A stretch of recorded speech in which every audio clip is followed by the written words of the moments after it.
অসমৰ ছাত্ৰ ছাত্ৰীয়ে 12,000 কোটি টকা পাব। এপ্লিকেশ্যন ফৰ্ম আহিছে। প্ৰথমতে মই প্ৰমাণ দেখাইছোঁ। এইটো হ'ল এপ্লিকেশ্যন ফৰ্ম।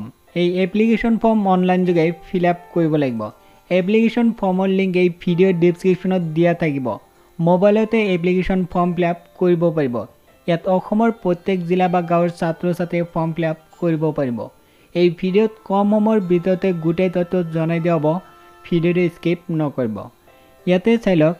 ইয়াত কৈছে যে নেশ্যনেল মিনছ কাম মেৰিট স্কলাৰশ্বিপৰ ফৰ্ম এইটো। ইয়াতে চাই লওক কোনবিলাক ছাত্ৰ ছাত্ৰীয়ে ফৰ্ম ফিল আপ কৰিব পাৰিব। যিসকল ছাত্ৰ ছাত্ৰী বৰ্তমান 8ত পঢ়ি আছে, বৰ্তমান 8ম শ্ৰেণীত পঢ়ি আছে, সেইসকল ছাত্ৰ ছাত্ৰীয়ে ফৰ্ম ফিল আপ কৰিব পাৰিব। তাৰপিছত যেতিয়া পৰীক্ষা দিব, পৰীক্ষা দিয়াৰ পিছত পাছ হ'লে ছাত্ৰ ছাত্ৰীয়ে 4 বছৰৰ বাবে প্ৰতি মাহে 1,000 কৈ পাব, মানে বছৰত 12,000 কৈ টকা পাব। ইয়াত উল্লেখ কৰিছে কেণ্ডিডেটৰ প্ৰথম ছাত্ৰ ছাত্ৰীৰ প্ৰথম অনলাইন যোগে ফৰ্ম ফিল আপ কৰিব লাগিব। ইয়াত কৈছে যে যেতিয়া এপ্লিকেশ্যন ফৰ্ম ফিল আপ কৰিব, কৰাৰ পিছত পৰীক্ষা দিব লাগিব। পৰীক্ষাত মাল্টিপল চইচ প্ৰশ্ন আহিব। নিজৰ নিজৰ জিলাতে পৰীক্ষা হ'ব। এডমিট কাৰ্ডত লিখা থাকিব পৰীক্ষাৰ চেণ্টাৰ ক'ত।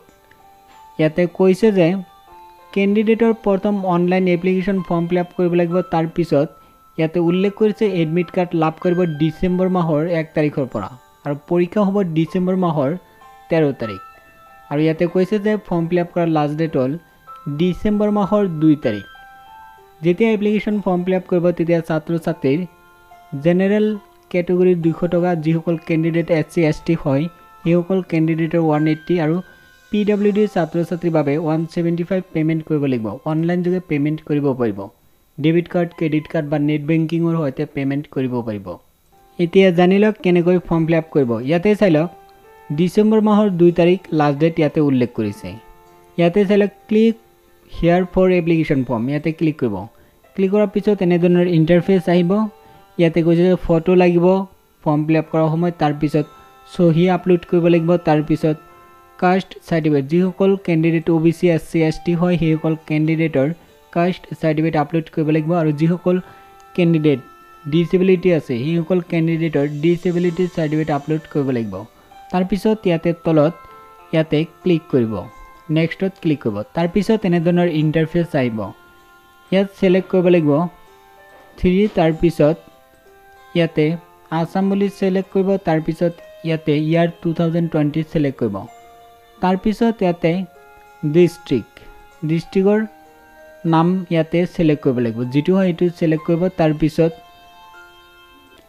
তাৰপিছত পৰীক্ষা কোনটো চেণ্টাৰত দিব ইয়াতে লিষ্ট আহি যাব।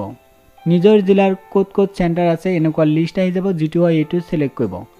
তাৰপিছত ইয়াতে চাই লওক ক্লাছ 8 অট'মেটিক এইটো ছিলেক্ট কৰিব লাগিব। ইয়াতে ছিলেক্ট অপশ্যন আছে, 8 মই ছিলেক্ট কৰিছোঁ, মানে 8ম শ্ৰেণীত যিসকল পঢ়ি আছে সেইসকল ছাত্ৰ ছাত্ৰী ফৰ্ম ফিল আপ কৰিব পাৰিব। তাৰপিছত ছাত্ৰ বা ছাত্ৰীৰ জন্মৰ তাৰিখ এইটো বক্সত এণ্টাৰ কৰিব। তাৰপিছত 1 নম্বৰ ইয়াতে চাই লওক কেণ্ডিডেটছ নেম, ছাত্ৰ বা ছাত্ৰীৰ নাম লিখিব লাগিব। চাৰ্টিফিকেট বা মাৰ্কশ্বিটত যেনেকুৱা লিখা আছে ছেম টু ছেম এইটো বক্সত লিখিব লাগিব। 2 নম্বৰত দেউতাকৰ নাম লিখিব লাগিব। 3 নম্বৰ মাকৰ নাম লিখিব লাগিব। 4 নম্বৰ সুধিছে জেণ্ডাৰ, মেল ফিমেল, যিটো এইটো ছিলেক্ট কৰিব। তাৰপিছত ইয়াতে কৈছে যে ইয়াতেও সুধিছে ছাত্ৰ ছাত্ৰী গাঁও নে চহৰৰ হয়। যদি গাঁৱৰ হয় তেতিয়াহ'লে ৰুৰেল ছিলেক্ট কৰিব, আৰু যদি চহৰৰ হয় আৰবান ছিলেক্ট কৰিব।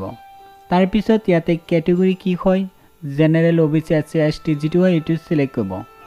তাৰপিছত ইয়াতে কৈছে যে ডিচেবিলিটি, যদি ডিচেবিলিটি আছে ইয়াৰ ভিতৰত ছিলেক্ট কৰিব লাগিব, যদি নাই ইয়াতে নান বুলি আছে এইটো দিলেই হ'ল। তাৰপিছত ইয়াতে পোষ্টেল এড্ৰেছ লিখিব লাগিব। ইয়াতে গাঁৱৰ নাম বা টাউনৰ নাম লিখিব। তাৰপিছত পোষ্ট অফিচ কি হয়, পিন নম্বৰ কি হয়, চিটিৰ নাম, জিলাৰ নাম, পিন কোড, আৰু ৰাজ্য ইয়াতে আছাম বুলি ছিলেক্ট কৰিব।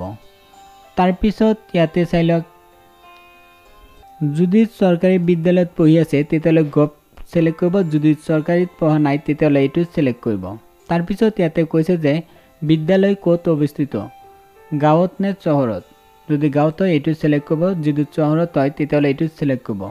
তাৰপিছত ইয়াতে কৈছে যে মিডিয়াম অফ এক্সামিনেশ্যন, পৰীক্ষাৰ মিডিয়াম সিলেক্ট কৰিব লাগে এছামিজ নে ইংলিছত দিব যদি এছামিজত দিয়ে তেতিয়াহ'লে এছামিজ সিলেক্ট কৰিব যদি ইংলিছত দিয়ে ইংলিছ তাৰপিছত ইয়াতে ফাদাৰ্ছ এডুকেশ্যন কি পাছ হৈছে ফাদাৰ 14 কোৱালিফিকেশ্যন ইয়াতে বিচাৰিছে তাৰপিছত ইয়াতে 14 নম্বৰত কৈছে দেউতাকৰ জীৱিকা কি হয় ইয়াতে সুধিছে ইয়াতে চালক বহুত কিটা আছে যেটো হয় হেতু সিলেক্ট কৰিব এগ্ৰিকালচাৰ হলে এগ্ৰিকালচাৰ যেটো কৰে দেউতাই হেতু সিলেক্ট কৰিলে হ'ল তাৰপিছত ইয়াতে মাকৰ জীৱিকা কি হয় এইখিনি ফিল আপ কৰিব তাৰপিছত লাষ্টত কাম কৰিব ইয়াতে ফটো আপলোড কৰিব লাগিব তাৰপিছত সহি আপলোড কৰিব লাগিব তাৰপিছত পাছৱৰ্ড ক্ৰিয়েট কৰি তাৰপিছত সাবমিট কৰিব লাগিব সাবমিট কৰি তাৰপিছত পেমেন্ট কৰিব পাৰিব ভিডিও ডেসক্ৰিপচনত লিংক দিছো সেই লিংকত ক্লিক কৰি গোটেই ডিটেইলছ চাব পাৰিব লগতে এপ্লিকেশন ফৰ্ম ফিল আপ কৰিব পাৰিব